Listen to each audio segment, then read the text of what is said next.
Selamat siang Tribuners, kembali berjumpa bersama saya, jurnalis Tribun Sumsel di Kabupaten Patawang.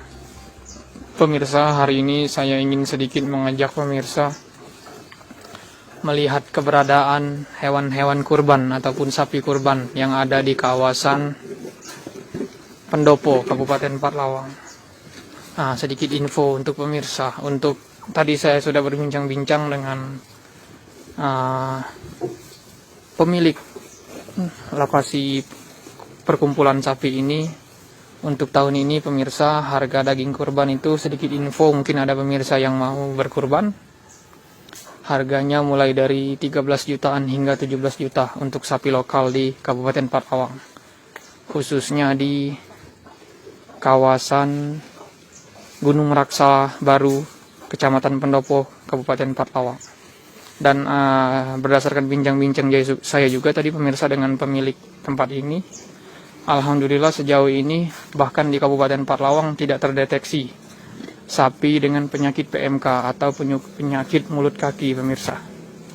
Yang memang untuk virus PMK itu telah merebak beberapa waktu belakangan ini di sejumlah wilayah yang ada di Provinsi Sumatera Selatan.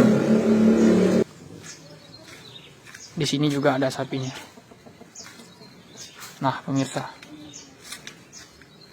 Wah, banyak ini sapinya pemirsa. Ini sapinya banyak karena memang sudah mendekati momen Hari Raya Kurban atau Hari Raya Idul Adha. Tadi saya sempat berbincang dengan masnya. Untuk sapi ini memang sebagian besar sudah ada yang memesan pemirsa. Jadi kalau tidak ingin cepat kehabisan, bisa langsung ke sini pemirsa.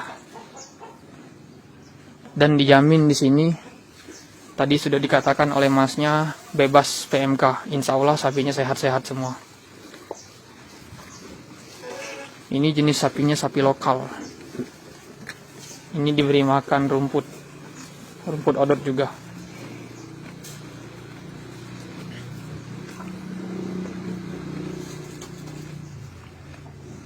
Nah, baiklah pemirsa. Memang momen Hari Raya Idul Adha tidak akan jauh lagi. Kurang dari 1 bulan sepertinya. Kalau tidak salah Idul Adha itu jatuh pada 9 Juli 2022. Biasanya memang akan banyak para pencari sapi untuk kemudian dikurbankan. Jangan lupa subscribe, share, komen, dan like ya.